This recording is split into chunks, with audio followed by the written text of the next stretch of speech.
后来乡亲啊，继续来看屏东有家长来抛文，讲伊昨接到学校的电话，讲读高中1年的后生无去上课，伊问其他的同学，确定后生有坐去伫校车顶，伊是非常的担心，惊囡仔出意外，是一直联络，一直找囡仔，最后接到其他家长的通知，才知影原来囡仔伫个校车顶困去，到学校了后，无人甲叫精神。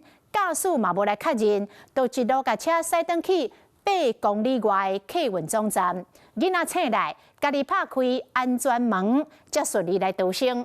家长真不满，气噗噗。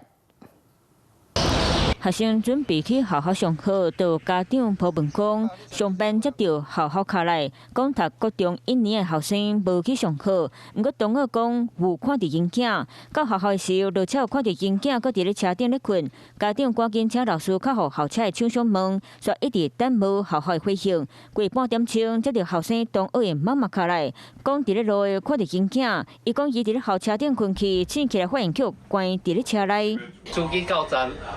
伊看无人，司机就离开啊嘛。哦。学生发现伊就无法度开伊就开安全门出去。代志就发生伫咧站屏东自强国中，迄天学生坐校车了后困去无落车，驾驶甲囡仔载到客运总站的停车场，就关车门离开。学生困醒了后，发现无对动，赶紧找安全门逃走。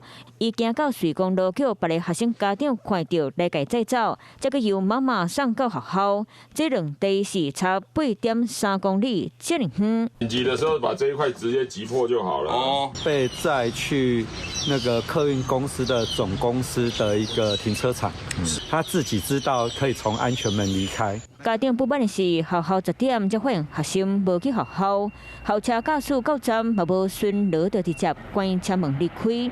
的进行没有给导师一个充分的时间去确实点名啊，最后一站要再确认学生确实都有下车，才会把车开回公司。这摆加在学生有警觉，顺利逃走，搁好运拄到热心的家长给斗相共。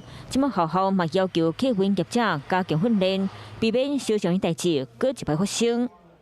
Hello， 我是张新文。想要抢先掌握最及时的新闻资讯吗？赶快订阅、按赞、开启小铃铛，锁定华视新闻 YouTube 频道。